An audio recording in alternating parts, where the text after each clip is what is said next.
This is 365 Sports, powered by Sikkim365.com. Welcome to the Triple Option. Here's your host, Paul Catalina. Welcome in, Paul Catalina and Garrett Ross on your Mondays. I continually make Garrett host the show with me on Mondays, in spite of the fact that he has told me repeatedly, please don't. I mean, I haven't said it like that. I'm just not the biggest talker in the world. Yeah, but see, Garrett, I feel there's something more to you. Now, would Emery Winter like to be my Monday co-host? I don't know. I'm not sure. He's not ever made that demand, and I have a feeling that once he does, it's going to get real. Oh, definitely. Yeah, I mean, we got to cut him loose, man. I already feel like he's kind of on Urban Meyer's side of this whole who's got the real triple option, thing. And he's going to be like, why don't we just call ours the Veer? That's weak, man. You can't have that, Emery. Look, here's the deal. I'm only changing the name of this podcast when I get money. And I don't want the check signed by Fox. Right. Or Mark Ingram or Rob Stone. I want it from Urban Meyer specifically. Even if they reimburse him, I don't care. I don't want to know. It's the principle. But I want it from the checking account of Urban Meyer, and I want it to say, because you beat me. In the for section, because you beat me. Okay. That's what I want. That's genuinely what I want. Now, have I made inroads in this at all? Hell no. I haven't. I haven't done that. Will I? Probably. When? Don't know. So, again, you want me to stop doing the way better triple option, the one true triple option, and change it to the Veer, the wing tee, the wishbone, the three-man weave. I don't give a shit. I don't care. But, all the stuff we vetted first before we came up with it? Yeah. Yeah. Okay. I need to see some Skrilla. I need to see that green, that paper. Stacks on stacks on stacks. All right? I'm talking hip-hop kind of dollars. That's what I'm talking about here. That LeAngelo Ball money? Yeah, I want LeAngelo Ball money. That Def Jam Records? Yeah, no, that's what I want. That's what I want. Consider me your Suge Knight. Ooh, okay. I'm not to be messed with. But I can very easily be messed with. I'm just saying, I don't want to say things I can't back up. But I'm not to be messed with, but I probably can be. You probably shouldn't, just in the fact that maybe it's a day where I shouldn't be messed with. Right. Or it's a day I could be, but don't deserve it. What about my emotions? That's what's important. I have a lot of emotions today. Ohio State and Notre Dame are in the final, and we're going to talk about Mike McCarthy. Yep. Of which I have a myriad of emotions. Myriad. That means a lot. A lot. A couple of housekeeping things first off. First of all, if you'll notice, my mouse pad is no longer Superman. Yep. It was getting beat up. It was about 5 years old. It was time for a new mouse pad. And you say, Paul, why not get another Superman mouse pad? If there's one thing we know about you, it's that you don't love parades. In fact, you hate them. If there's two things we know about you, it's that you were just now coming around on Halloween. If it's three things we know about you, it's that you're Italian. If there's four things we know about you, it's that you love Superman. So it would probably be the fourth thing. And that's probably not even the fourth thing. It's probably about the 20th thing that you would know about me. But I do. I love Superman. I can't wait for the movie to come out this summer. Looks awesome. I'll go to midnight showing. I have to. If I can somehow get to see it, I would love. If James Gunn, if you're a college football or football fan and watching this podcast in your downtime, I love you. I love everything you do. I would love to see the movie really, really early. You can contact me at Paul Catalina on wherever. Find me on what I'm on Blue Sky now, even though I haven't done anything.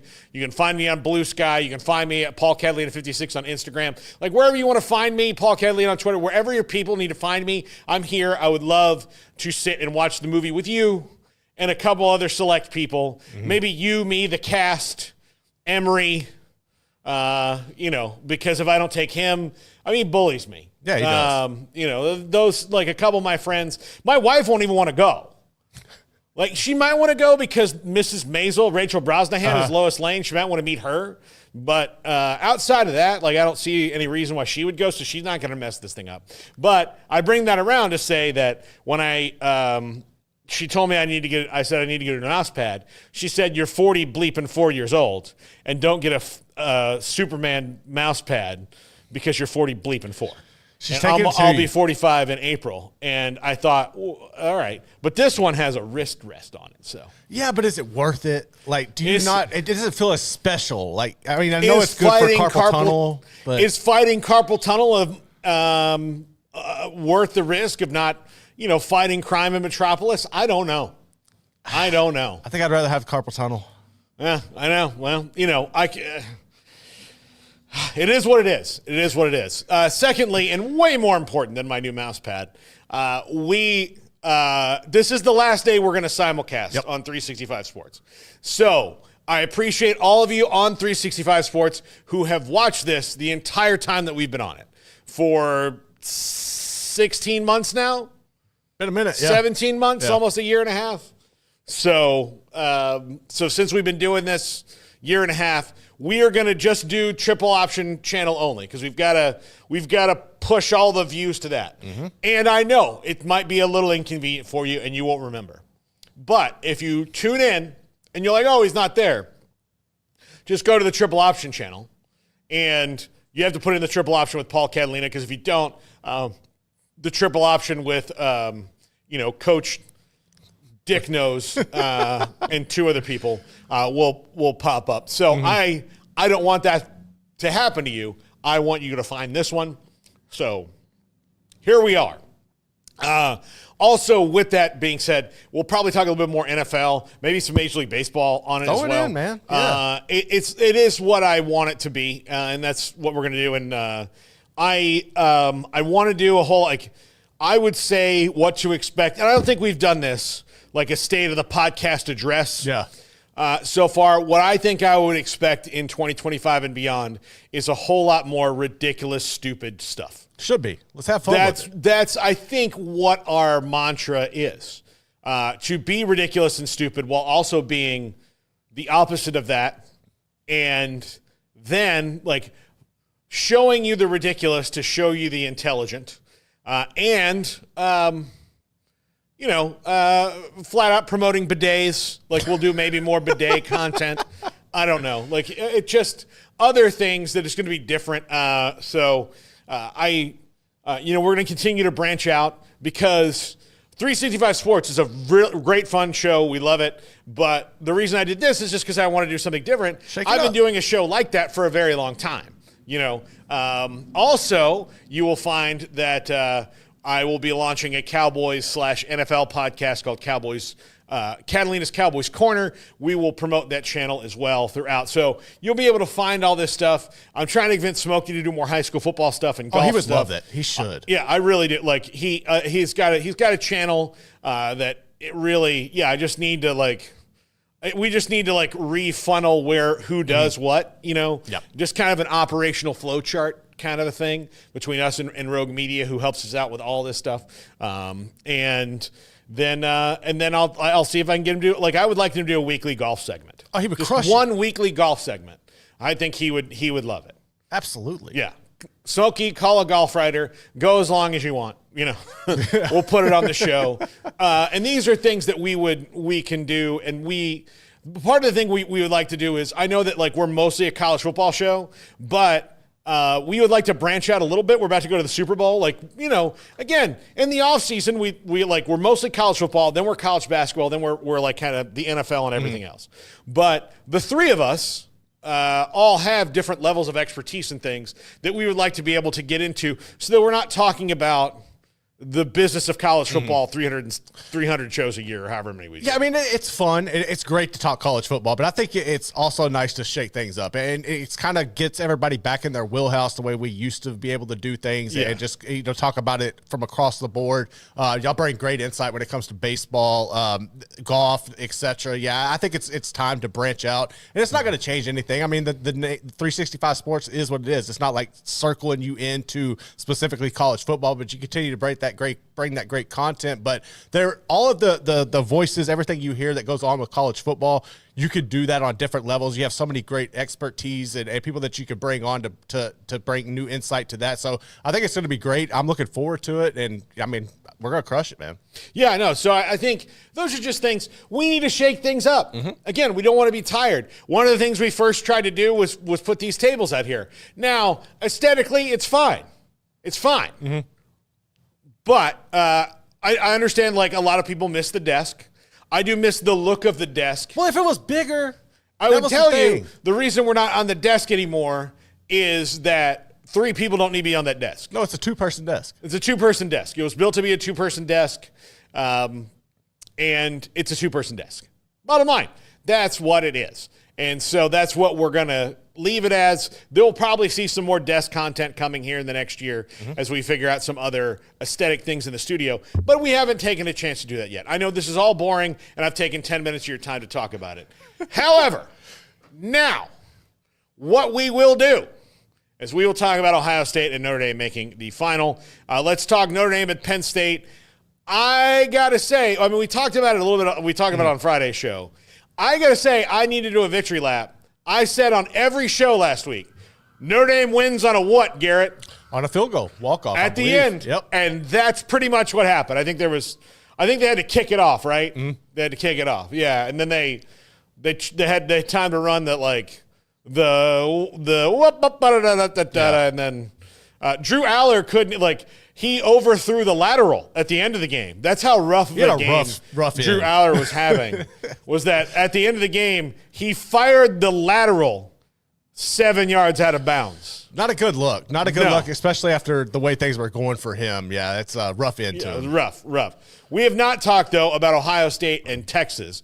So we'll talk about Ohio State and Texas. We'll talk about the matchup Ohio State and Notre Dame, and then I will spend probably an inappropriate amount of time listing the grievances I have with the Cowboys. And you'll see how I feel about the firing, or it's not really firing. I was kind of like, the parting of ways, because he was not under contract, so you can't fire him.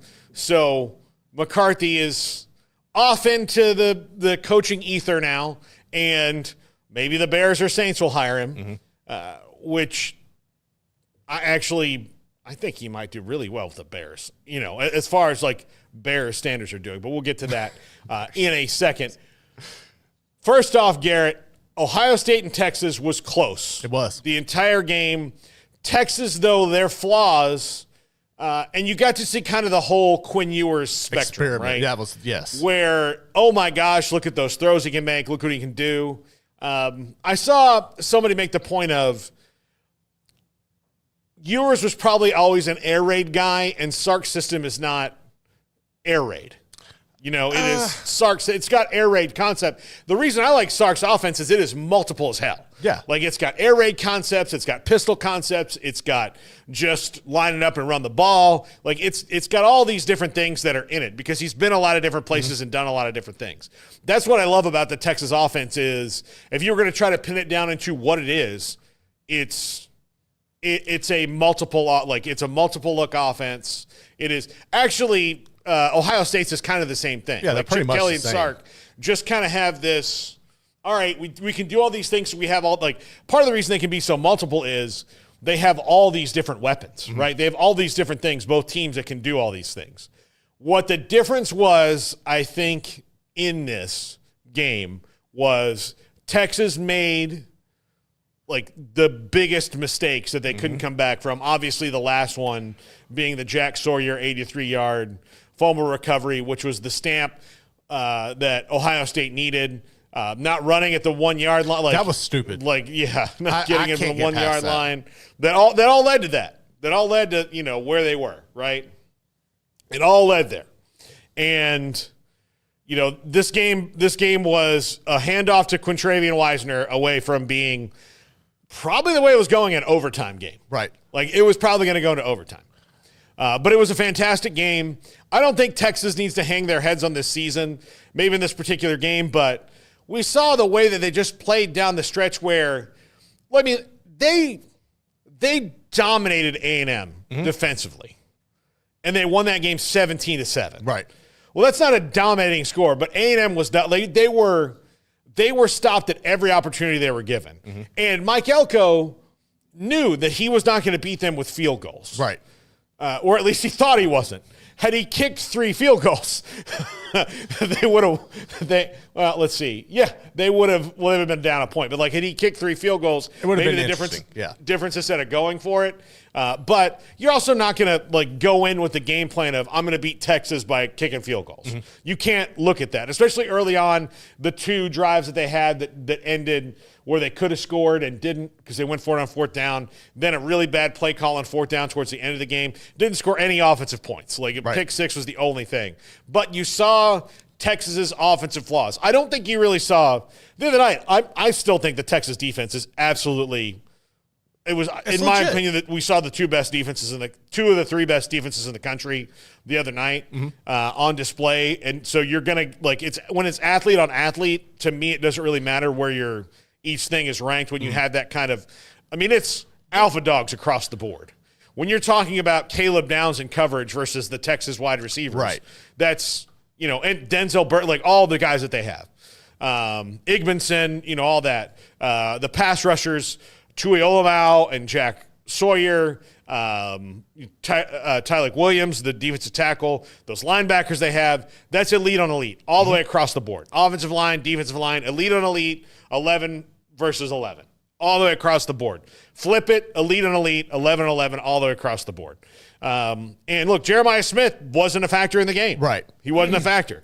The running backs, though, were. And I think Cam Scadaboo might have broke him.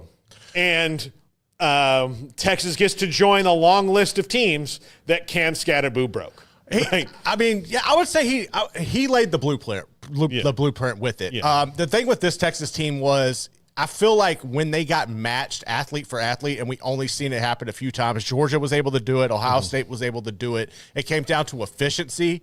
And that was one thing where Quinn Ewers was inconsistent all years long. I've never even given thought to the notion that offense wasn't the right fit for Quinn. I don't agree with that. I think it was the right fit for him because while it's not necessarily, like you mentioned, all air raid, the concepts of it are mostly air raid, and that's what he's going to be playing in if he wants to be successful in the NFL. So it was the perfect opportunity for him. I think what you saw was a guy who was inconsistent, who throughout his entire career got matched in the moment.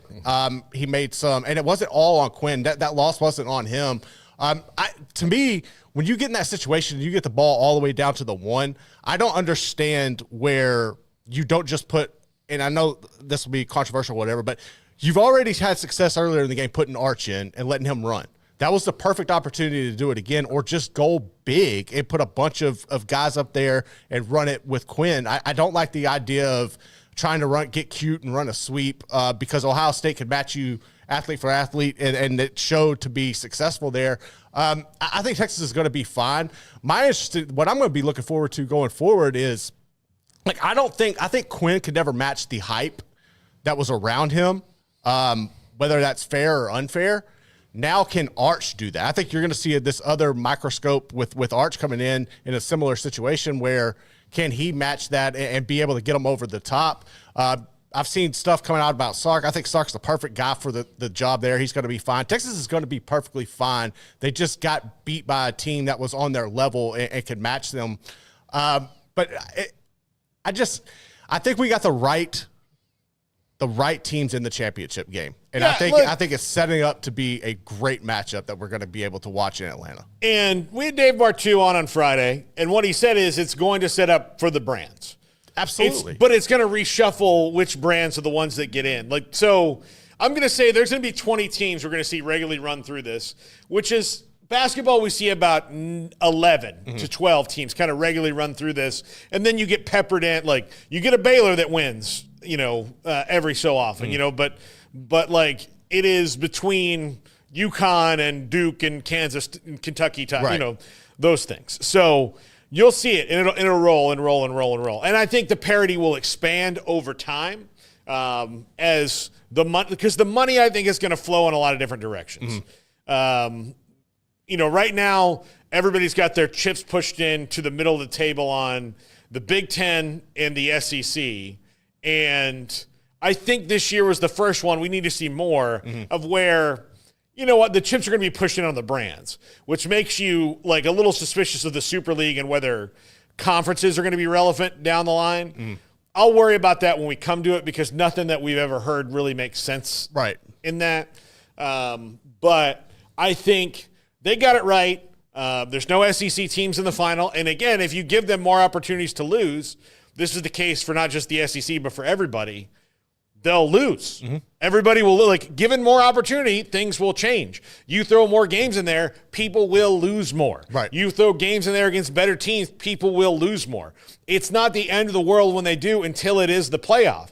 That is what is, like, you know, they say they're taking all this weight out of the regular season. I think they've just changed the emphasis in the regular season. Definitely. You know, you have to go ahead. How many times have we seen a team that is national championship caliber lose a key game in September and then wind up 9-3 because they just knew that it was like over, like they couldn't do it multiple unless times.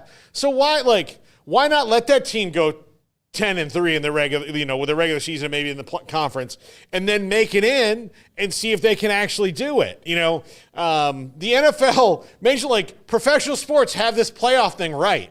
You know, if a losing streak at an early part of the season meant you weren't good enough to win because of injuries or whatever, then what are we talking about? You know, also, how many Super Bowl champion teams could you take out because of a 2-game losing streak at a key point in the season? If you'd been like, oh, well, I mean, it's 2 in a row for the Chiefs. I guess they're not going to win it this year. Yeah. Well, no, man, like, let them play it out. Like, let's have some playoffs. Let's do this, you know. And if you don't want to have playoffs, okay, then let's just not have bowl games or anything, and we'll go to the English soccer table, which is essentially what we were before, which Americans will not like. No, they will not. Yeah. The last thing that Americans and like American football fans want to see is soccer. Okay, we didn't win our last game, but if Ohio State loses, then we win the title. No. I mean, and granted, soccer plays so many more games. Yeah. So they have a very long season. I completely understand why they do it that way. You know, and then they have international, and then they do these things. Like, I get it. But that's not how we're set up. We have playoffs for our things, and that's fine, and their thing is fine. But let's not just throw it all together. I like that it's Ohio State and Notre Dame, even though I'm not like, you know, we're not talking about Cinderella here. Right. But we're talking about a team that hasn't won since 2014, and before that hadn't won since 2002. Or no, it wasn't 2000. Yeah, it was. That was like, so they won one with Tressel. They won one with Urban Meyer. Now, Ohio State, and here's what I think a lot of people don't realize. They're the most consistent team of the last half century. Woody Hayes, like, who's ever been the coach, like, save for a cut, like, even John Cooper. I know they didn't like him because he didn't win a title, but they were always good. They just didn't beat Michigan. They didn't win the national title, right? Lloyd Carr was better. Then Jim Tressel and Urban Meyer flipped the whole Michigan thing in his ear. But, you know, save for about 7 seasons of the last 50, and it may not even be that many, Ohio State's the most consistent team. Definitely up there. I mean, them and Bama, like, yeah. It's them. Like, Alabama's had dark, long stretches. Georgia had dark, long stretches. You know, you name a blue blood, like Florida, like name any team. Ohio State gets like a year or two where it's like, meh, and then they get back to it. Because they've always been probably the best run athletic department in the country. Even including Texas, which is a very well-run athletic department. It gets feast or famine here in Texas. I think most of the time that is. And Ohio State, here's what Ohio State only has to worry about. And this is a benefit to them, their only real rival is Michigan. It's the only one they care about. Now, Penn State, Michigan State, all these teams can hate on them, but the only one that they care about winning is Michigan. So they only really have to worry about Michigan's doing. Michigan is the same way, and they still have Michigan State, who they don't like, but it's completely that. Right. Why Texas, I think, is a little bit different is that everyone in the state who's not them hates them. Yep. And they can get hyper-focused on one target for too long, and the other ones then nibble off of them. And that's not necessarily their fault. It's just like, okay, Oklahoma's the biggest one, and then, for a long time, A&M was like 1A, 1B, 1A and 1B. I don't care what you say, it's 1A and 1B. Like that's how it works.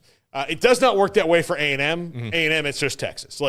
Texas, and then all the other people who say they're rivals of A&M refuses to acknowledge them. Like even Texas though, Tech. like Tech, that's a rivalry, man. It is. A&M has to address that. The reason they don't want to, because then they'd have to really look at that record over the last 20 years and go, oh, man, we didn't do well in that They're rivalry. so similar. I'm really glad that we left the Big 12 because that was one that we were having trouble figuring out all of a sudden. But Texas, okay, it's Oklahoma's really good, and they got hyper-focused on Oklahoma. Well, then, Baylor comes swinging out of nowhere and beats them a few years in a row, and then all their focus is Baylor. Baylor. How can we make our offense like Baylor's? How can we do this? Can we get their coach? Can we get their coach? Oh, we can't get their coach. Let's go find somebody who coached with one of his coaches in high school. Like, that's like when they went to get Sterling Gilbert. Yeah.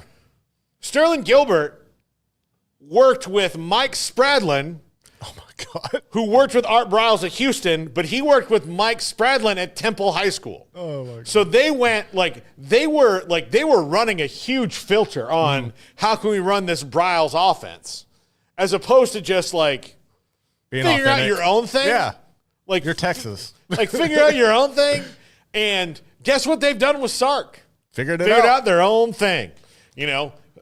That's what you have to. You're not going to make it to the tip top of the list copying anybody. No. You can learn from people and take little your parts own of spin it. on it, yeah. But if I'm going to say I'm the best chef, I have to have my own unique spin. Right. That doesn't mean that I do it completely differently than everybody else. Everybody makes tomato sauce basically the same way. What makes mine different that you go, ooh, this is why this is the best, spaghetti and meatballs in Little Italy. Right. That's why. And so what makes it different and how you can keep on moving the pieces around the chessboard. That's why Nick Saban was elite at it. You know what? You guys have all, everybody else in the SEC figured out how I have my the secret recipe's out. You've hired enough of my people. The secret recipe's out. Okay, well, here's what I'm going to do. We are going to add some new items to the menu. So that's what happens. And then you're like, oh, great, we can't copy it anymore. Yep. Oh, you guys, Chick-fil-A, you guys are all doing chicken sandwiches now. All right. Well, we're going to use some ingredients that you guys are too cheap to use. Pimento cheese, anybody? All right, good deal. See you later, cheapskates. All right. Yeah, put all the spicy mayonnaise you wanted at Popeyes. Right. So it's just mayonnaise, man. You didn't do anything to the chicken. It's just mayonnaise. As far as the national championship goes, do you see any, I just think Notre Dame, I don't necessarily think Notre Dame can hang with Ohio State. And I'm nervous. I know they have a really good defense. Really, really good defense. I just feel like I don't necessarily think on the outside they have the dudes that can match Ohio State's receivers. And if that rushing attack is rolling early, I think that could be a long night for the Irish. I hope not. I really like Riley Leonard in this, but I feel like the injuries for Notre Dame right now, especially along the offensive line, are finally catching up with them. I know this is as far as the spread goes, this looks like this is still going to be a close game. I believe it was a 9.5 point spread right now.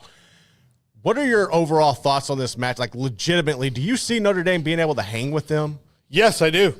I hope they do. Because Notre Dame's defense is legit. No, they're awesome. Because they're so physical, right? Right. And because they are so physical, they change the complexion of games.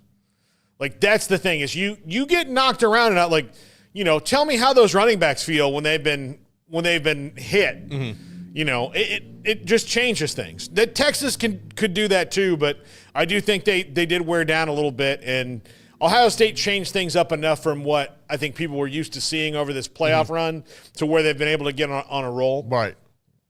And then okay, well, let's make sure that Jeremiah Smith doesn't do anything. But see, I don't think I don't and see then they him have these not other having a weapons that good game again. I don't see Jeremiah Smith coming out and not balling out. Oh, no. I think he's going to go off. But I think Notre Dame. Look, Ohio State's big favorites in this game for a reason, and I see that. But Notre Dame also has this team of destiny vibe where they just don't let you. I mean, Penn State had about 5 or 6 opportunities to put that game in a position where Notre Dame would have been desperate. And they never did. You know why? Because Notre Dame doesn't let you, they don't let you run away. Right. So if they don't let you run away and they make the kind of plays they make on defense, that's what makes them so tough to beat, is that, you cannot go and hide against Notre Dame. Look, the only team that beat them this year beat them on a last-second miracle field goal, so they didn't go and hide either. No. Notre Dame just didn't play well on offense that day. And then the rest of the teams they've beaten this year, outside of Penn State and maybe one other, have been substantial. They beat the crap out of Georgia. Yeah. They beat Georgia down, and so that's why I think they can hang. If they can make it like the Penn State game where you don't know why your weapons aren't working or why these things aren't going, or the Georgia game, if they can play that game again, it's going to be a lot harder because of the weapons. But if they can, keep everything in their bubble, then they can make this game just like every other game they play, where it comes right down to who's going to mess up at the end and who's going to capitalize on that mistake. Right. If you go back to the very beginning of the year, if you remember that A&M game, that game was so tense until Notre Dame's experience got over on A&M and their physicality got over on A&M, and it was just too much in the end. Right. Wasn't a blowout, but at the end of the game, Notre Dame asserted their dominance. They were in control. The other thing is, I'm going to put Riley Leonard in the Josh Heupel category of quarterbacks. When Oklahoma won the national title under Bob Stoops, if you go back and watch Josh Heupel, there was never a point during that season at all where you would have looked at Josh Heupel and go, man, this guy's doing some unbelievable stuff. I don't know how well you remember that season, Garrett. I remember it. I remember it effing vividly. I bet you do. Because of how it ended. I remember that Oklahoma that year was the team of destiny. And I can tell you, I'm sure there's some Oklahoma fans or Oklahoma State fans or Texas fans that remember 2000 and can give me other examples. But I will tell you from a person who, and again, that was, I didn't get to see them play like now. I'd get to see them play every game. Yeah. Back then, I got to see them play about half of them, but I got to see them play. I remember watching that A&M game on television, and A&M had 4 chances in that game, kind of like Penn State against Notre Dame, to where you don't make a mistake here, you're going to win the game. Right, yeah. They had, I think, it was Jamar Toombs back then. They had Jamar Toombs. They had the ball at the 3-yard line and ran 4 pass plays in a row. And R.C. Slocum knew as soon as it was over, he's like, I just outthought myself. Yep. Sometimes when you have this gigantic wrecking ball at the 3-yard line, just do it. You just say, hey, I'm doing this. We're going to do this 4 times.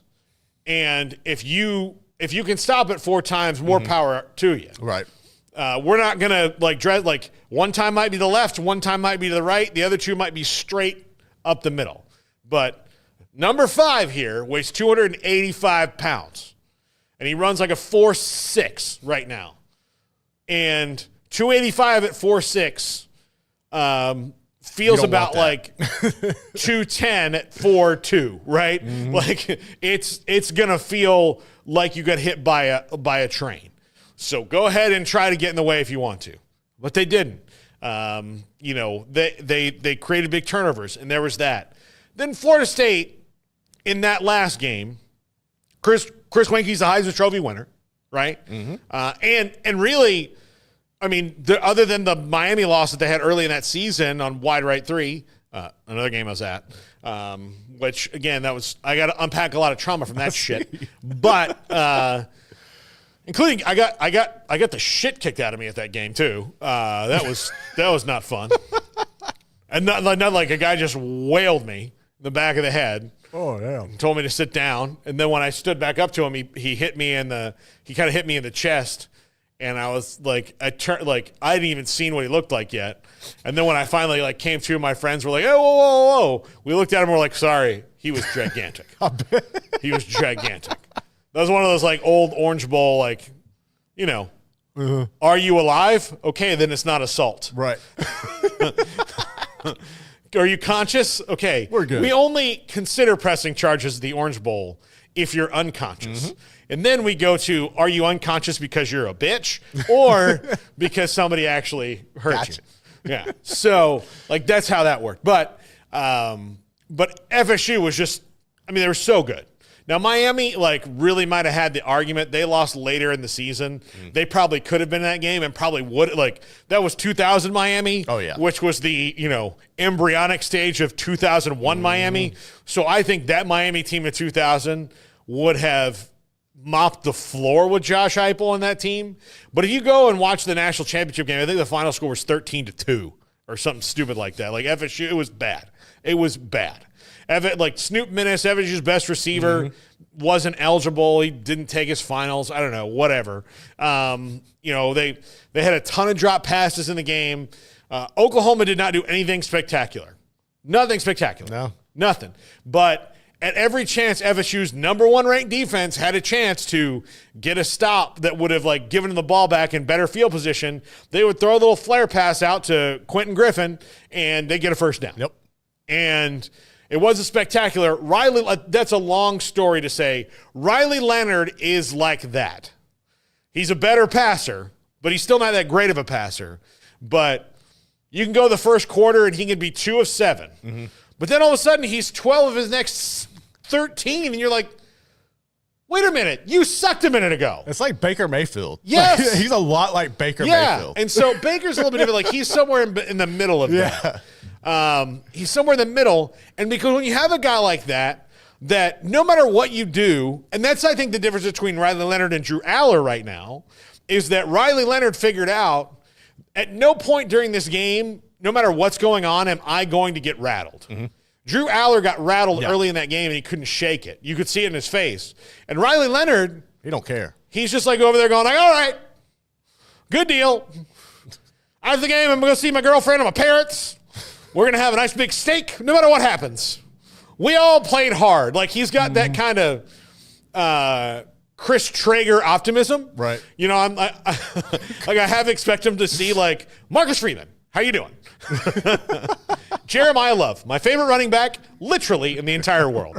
He has that kind of ridiculous, infectious enthusiasm about him, where he'll just, I can see him going over to Coach Denbrock and saying, Coach, I think that it would be a good idea if we threw the ball a little bit more. And Coach said, okay, we will, but we're going to focus on the wide receivers and not the tight ends. Yeah.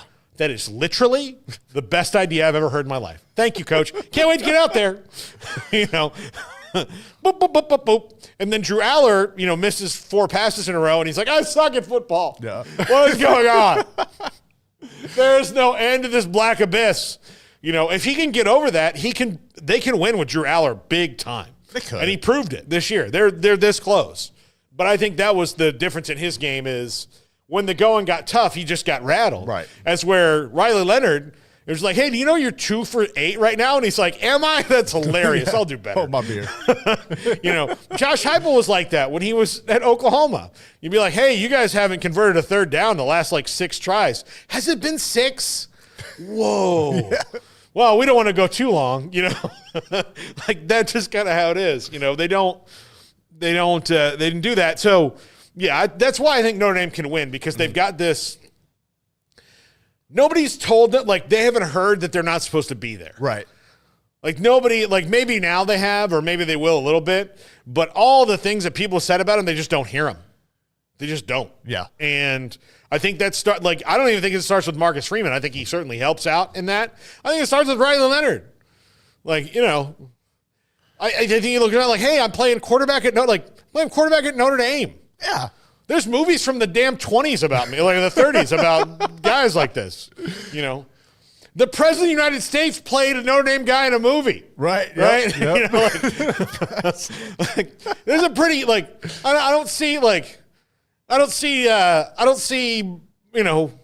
George Bush starring in a movie about Quinn, I say Quinn, about James Street, I got to ask you this now that you said that. So the whole notion and narrative around Notre Dame about them actually becoming likable now, which I find hilarious. They're this Notre Dame team, 2024, 2025 Notre Dame, is more likable than most Notre Dame teams. Ever. That I've seen. Yeah. And they're more likable than Ryan Day. Oh, hell yeah. I don't dislike the play. Oh, Will Howard, none of the players. I don't dislike the players at Ohio State, but Ryan Day is infinitely and you saw that in the press conference with Sark. Mm-hmm. One of those guys is really likable, and one of them is not. Correct. Marcus Freeman and James Franklin, same thing. One of them is likable, one of them is not. Marcus Freeman is really likable. Ryan Day is not. So because of that, Notre Dame is infinitely more likable by comparison. Mm-hmm. But even with Marcus Freeman as likable, if you had him faced up against, a coach that's kind of on that level of everybody likes this guy. Right. Like a Dan Lanning, if he was facing Oregon or something. Yeah. Or, trying to think of somebody else that everybody likes. It's very rare. It is rare. I would probably put Kenny Dillingham up there. I think Kenny Dillingham. If it's Marcus Freeman and Kenny Dillingham, then everybody's going to root for Arizona State and not Notre Dame. Exactly. No matter how likable it is, they're Notre Dame. Yeah. They were the big bad wolf forever. Yep. Okay. We've given you a long time without a break. We're going to take a break right here. When we come back, I will spend the last 15 minutes of the show telling you everything that's wrong with the Dallas Cowboys until the end of the show. We probably run out of show before we run out of things that are wrong with them. But I will continue this throughout, my life. But particularly this week as Mike McCarthy, no longer the head coach there. They've parted ways. An amicable breakup. There's not going to be any you up texts. Just not going to happen. So Mike's on his next head coaching job, and the Cowboys search begins now.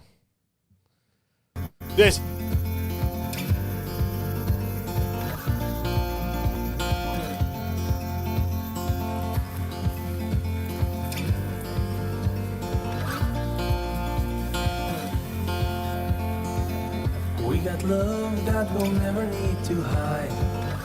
Love will always rise above. Whatever comes, we will be just fine. If I am yours and you are mine.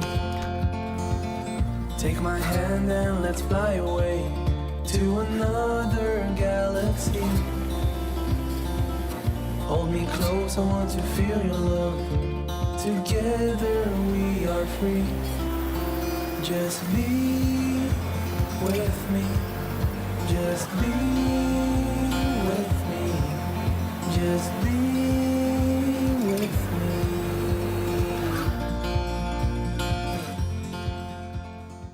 me. You might ask yourself what functional mushrooms are good for.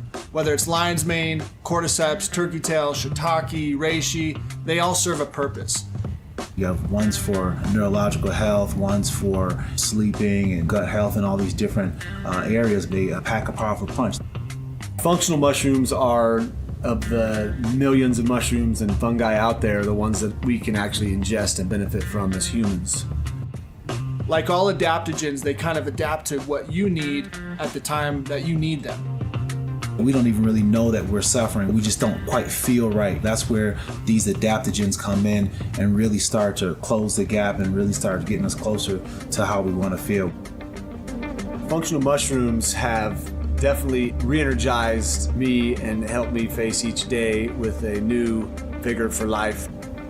Learn ways that functional mushrooms can help you. Go to getumble.com.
365 Sports, powered by Sikkim365.com. Welcome to the Triple Option. Here's your host, Paul Catalina.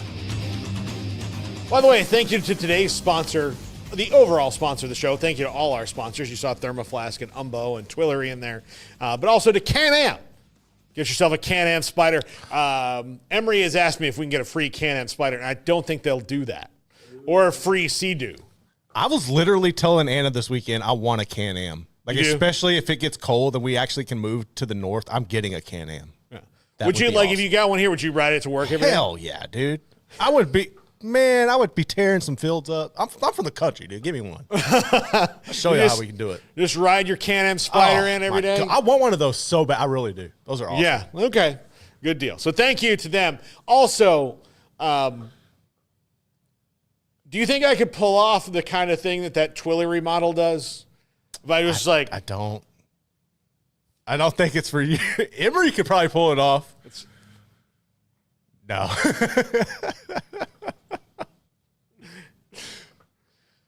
Yeah. No, I don't think so. I think that felt very forced. It wasn't natural. All right.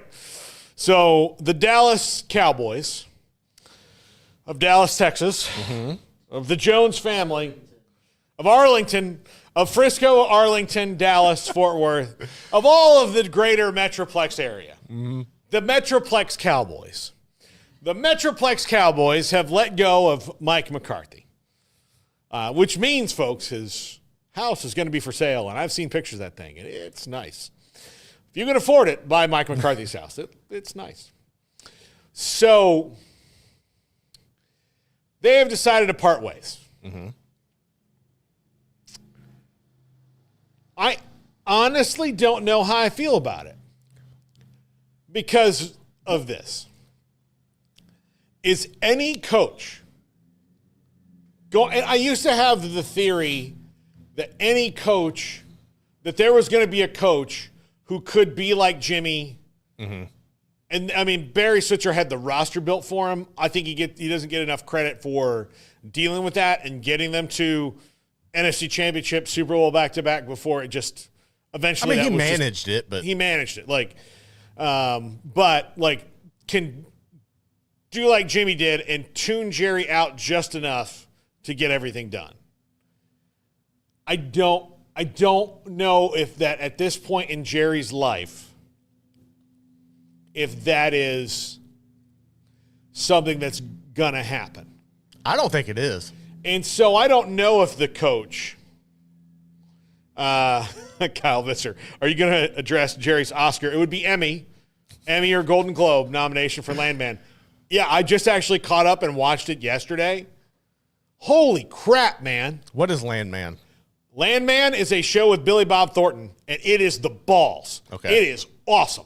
It's by Taylor Sheridan, who did Yellowstone. Okay. And Billy Bob Thornton is amazing in this show. He plays Billy Bob Thornton. Okay. But he's just amazing in it. But the best part of the show has been a scene with John Hamm, award-winning actor. Billy Bob Thornton, award-winning actor. Jerry Jones, not an award-winning actor, acting circles around everybody. Because he's being natural, I'm sure. Because he was being very genuine. Yeah. He was telling a very genuine story about how he wanted to work with his family. And I think it's also kind of humanized Jerry a little bit. But I will tell you this. Landman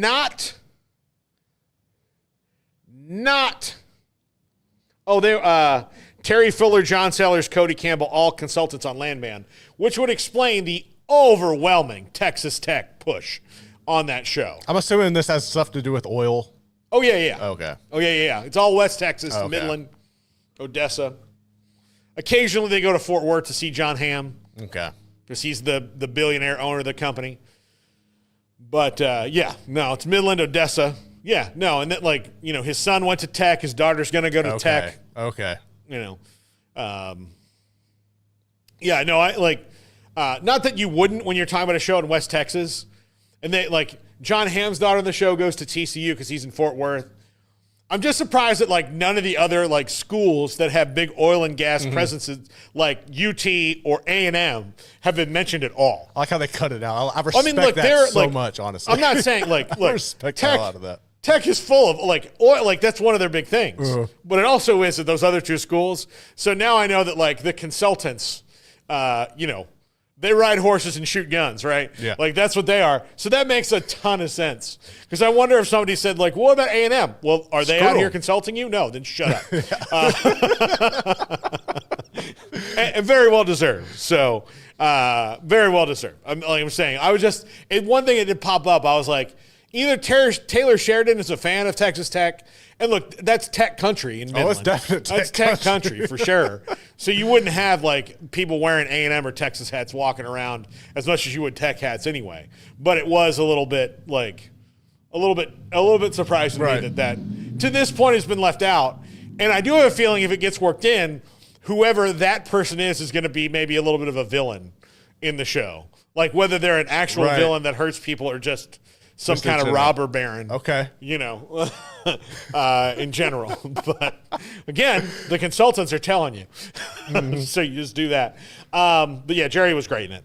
But I don't know if the way that they construct that roster, the way that they have zero understanding of how to manipulate the cap in their favor, how they continually make bad decisions when it comes to that, and they're constantly paying for them. And not admitting that, here's the thing that the new coach, I think why Mike McCarthy is going is what the Cowboys will not say out loud. Because CD has a big contract, Dak, of course, has a big contract, and Mike is about to get a big contract. Correct. And they're going to have three players that are going to dominate the money of that room. Zach Martin's probably retiring. If I had to guess anything, I would say he's retiring. DeMarcus Lawrence is going to be gone. They're going to lose a lot of, like Jordan Lewis, a guy I really wish they wouldn't lose, who's one of their better players, especially like one of their key role players, those Army ants that you need. He's probably gone because, he's got, like, you got to cash in. You can't bring back DeMarcus Lawrence towards the end of his career. We can go cash in and win a Super Bowl. This team is in a rebuild. They're not in the playoffs. They're maybe not in a rebuild like the Titans would be or the Patriots, because they've got their quarterback signed. But again, that's a $60 million albatross for at least the next 2 seasons on that cap. And after that, that's at the only point where they can decide. They have Dak for 2 more years. So the next 2 years needs to be all about doing whatever you can to win a Super Bowl with Dak, because after that 2 years, then things start to get where, okay, this would have been over a decade in the league now. Right. And no Super Bowls. Maybe it's time to start anew. But like I've said many times, the Cowboys don't have the decency to be bad enough to acknowledge a full rebuild is needed. As a matter of fact, this team is in a perpetually soft rebuild ever since Tony Romo retired, right? And they were in a soft rebuild, they've been in a soft rebuild since the triplets were gone. Yeah. They've never had a full, for like most of my life. Yeah. I say that. No. The only time they've decided to fully rebuild was Parcells. Since Bill Parcells came there in 2000, or whenever he was there, like 2000, 2001. Yeah. In 20 years, they have never been bad enough for long enough to really look at themselves and go, what do we need to change? Top down.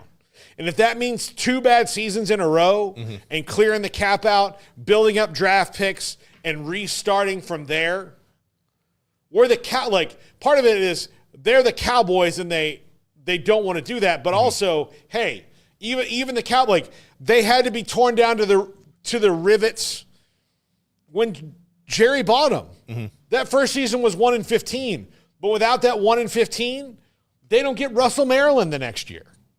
They don't, they made the Herschel Walker trade, which set them up. That's not going to happen again. But who could, after 2 years from now, when they're really going to have to face this, if they haven't won a Super Bowl, it's going to be probably all right, CeeDee Lamb was great for us, but what draft picks can you get from him from a contender? Micah Parsons is still young, and he's what we're going to build the defense around, so we're not going to mess with Micah. But it's time to shed things and recoup and move on. They've never really done that. And I don't think if you look at every single team that contends for the Super Bowl now, they've had a period where they have completely shed their previous identity. Completely. Yeah, quick. Completely. A lot of them done it quick. Yeah, and because they've decided this is not who we are anymore. The Cowboys don't know who they are. So I don't know what coach they're going to bring in that can do that. And here's the problem. The coaches that are in the league right now, like I think the perfect coach for the Cowboys would be Sean McVay. Yeah. All things being equal. But guess what? He's not available. And I can't say, well, maybe they'll trade for him. Maybe they'll do this. Maybe he'll quit. Maybe he and the Rams will get sideways and they're not. Where would you like to see them go, or where do you legitimately think? You'll see the top 5 later today. Okay. But right now, if I'm trying to not do a rebuild, you know who I want? I want Pete Carroll. I want someone like that. Now, if you're going to do a rebuild, like I know all the Cowboys fans, and there's a bunch of Cowboys bloggers and media out there, they're all horny for Ben Johnson. I would love it.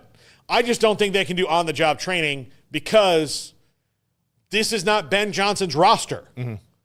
It is a combination of Jason Garrett and Mike McCarthy's roster. And until they shed all that, and there's some things you shouldn't shed, but there are things like, you know what? I love Trayvon Diggs, but if you could trade him and get some draft picks, do that. So, these are things that they need to do because I don't see a Super Bowl anytime in the near future with the cap problems that they have right now. You have got to, look, to steal a term from Landman, which Jerry was on, they've got to work over this pump. They got to work it over. It's expensive, it's risky, but if you ever want to hit the honey hole again, you have to work over the pump. I know about oil now, baby. No.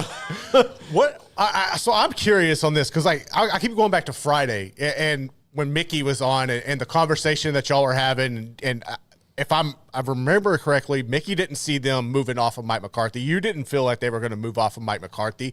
What changed over the weekend? Was this like the games played out and you're seeing some teams not in the playoffs anymore who maybe you were intrigued about getting their coach, whether it's Sean Payton, or is this, okay, you're looking at two interconference rivals in Washington and Philly winning and having upside and like bright futures with their stability at quarterback and playmaking? Is it a culmination of that, or is it just kind of time like that? What do you think changed over the weekend? I don't think anything changed over the weekend. I think Jerry wanted to do the negotiating window. So it's just like the I think drama stuff. I think they talked a little bit, but I think that Mike McCarthy is not an idiot. Right.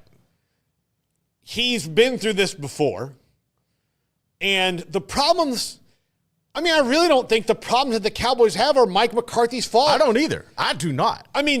Did he walk into the draft room and say, we're not drafting a running back?